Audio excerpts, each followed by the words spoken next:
Hello, my dear friends. Emma here.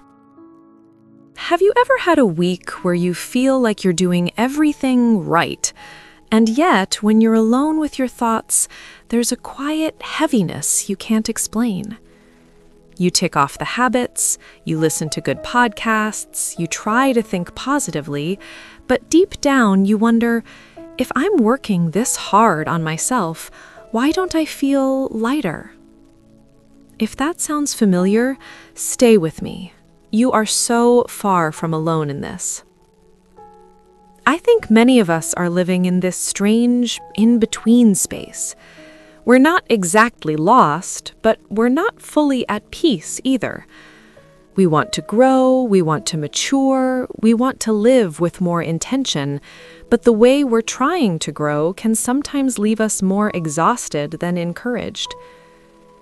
You might wake up and immediately feel a pressure in your chest, this sense that you have to use the day well, that you can't waste time, that every hour has to prove you're serious about your life. You're not lazy, you're not ungrateful, you're simply tired of treating growth like a full-time job. And that's what I want to talk about with you today. Positive growth that doesn't crush your spirit, that doesn't erase who you are, and that doesn't turn life into one long self-improvement project. Growth that fits your actual life and your actual heart. When we talk about being positive or growing, the world often gives us the same script. Wake up earlier, do more, optimize everything, become the better version of yourself. At first, it sounds motivating. We think, yes, I want to show up for my life. I don't want to waste my potential. But slowly, the tone changes. It stops feeling like an invitation and starts sounding like a demand. You feel like you owe the world proof that you're improving all the time. So you build routines, you make lists, you promise yourself, this time I will be consistent, this time I won't slip. And for a few days you feel powerful. Then real life arrives. You get sick, work gets busy, family needs you, your energy dips for no obvious reason. You miss the workout, you skip the reading, you forget the gratitude list. And suddenly, instead of seeing growth as a living process, you start seeing it like a test you failed again. You don't think, today was hard. You think, I am failing at becoming a better person. That's the first big misunderstanding I want us to gently lay down. Growth is not proof you deserve to exist. Growth is support for the person who already deserves to exist. You are not trying to earn your worth. You already have worth. Growth is how you take care of that worth. Let's talk about something else that complicates positive growth: comparison. You might be proud of reading one book this month until you see someone share that they've read 10. You might be proud of walking 3 times a week until you see someone completing a marathon. You might feel good about small changes in your mood until you hear someone talk about their massive transformation. And the quiet thought slips in. I'm too slow. I'm not doing enough. I should be further along. We don't even notice how quickly our progress stops being ours. It becomes a race we never signed up for. But here's a truth that is easy to understand and hard to live. Your pace is allowed to be different. Your priorities are allowed to be different. Your capacity in this season of life is allowed to be different. You might be carrying responsibilities that other people don't see: health issues, caregiving, mental load, financial stress. You might be healing from things you never talk about out loud. Of course, your speed will not match someone who isn't carrying those things. So instead of asking, am I growing as fast as everyone else? Ask, am I a little kinder than I used to be? Do I recover from disappointment a bit quicker than last year? Do I speak my truth more often than before? When we measure growth against our own past instead of someone else's present, something softens inside us. We stop attacking ourselves, and we start noticing the quiet evidence that we are, in fact, moving. Another tension many of us feel is this: I want to grow, but I don't want to lose myself.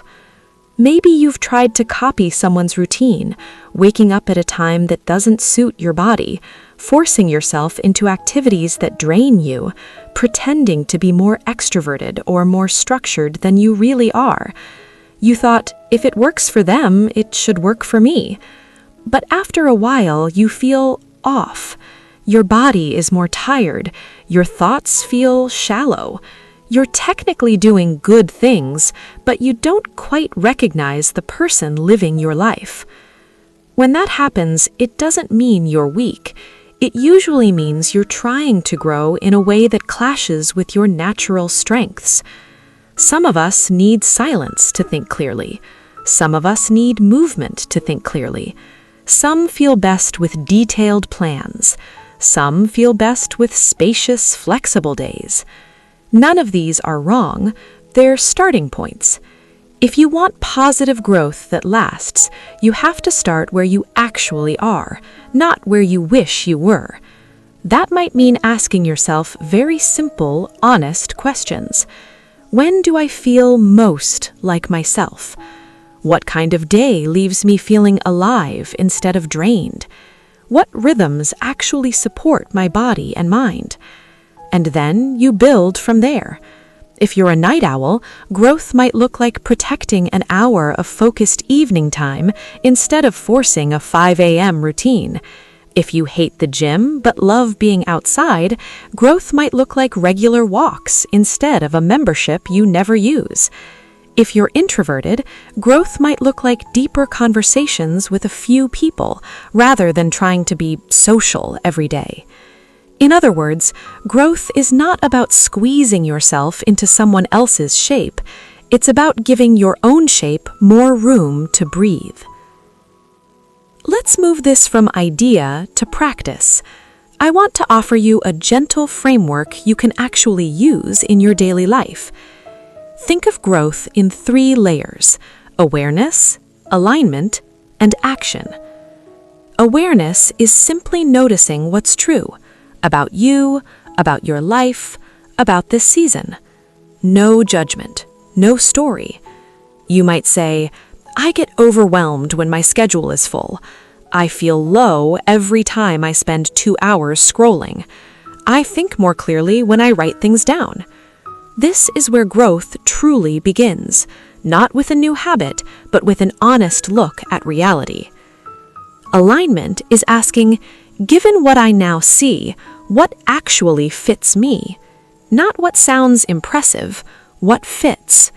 If you know you get overwhelmed easily, alignment might mean choosing fewer goals and doing them with care. If you know social media drains you, alignment might mean protecting certain hours as screen-free. If you know reflection helps you, alignment might mean keeping a notebook nearby and using it for 5 minutes a day. Alignment makes growth feel less like a battle and more like a conversation between you and your life. And then there's action.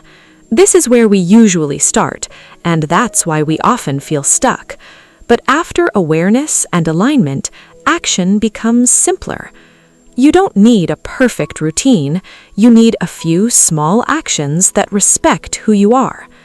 For example, a 10-minute walk after lunch, writing 1 paragraph about your day, drinking water before you reach for your phone, saying no to one thing that doesn't feel right, even if it would impress people. On their own, these actions look tiny, but repeated over time, they send a very clear message to your nervous system. I am on my own side now. You might be thinking, but Emma, my life is messy. My schedule changes. I fall off track so easily. And I want to say this very clearly. Falling off track is not the opposite of growth. Refusing to get back in touch with yourself is. You can miss a week and still be someone who is growing. You can miss a month and still be someone who is changing. You can take a step back and still be on your path. What matters is that you keep returning to the questions. What do I need now? What have I learned about myself? What is one small way I can support myself today? That is positive growth. Not loud, not dramatic, but steady, honest, and deeply human. I want to leave you with this. Sometimes clarity doesn't arrive as an answer. It arrives as recognition.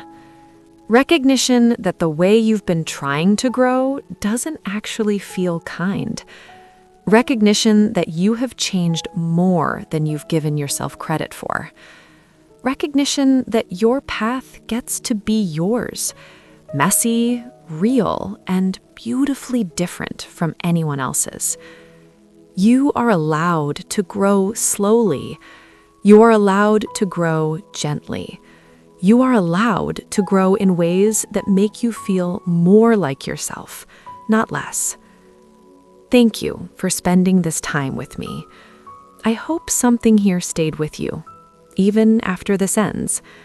Until then, stay simply well.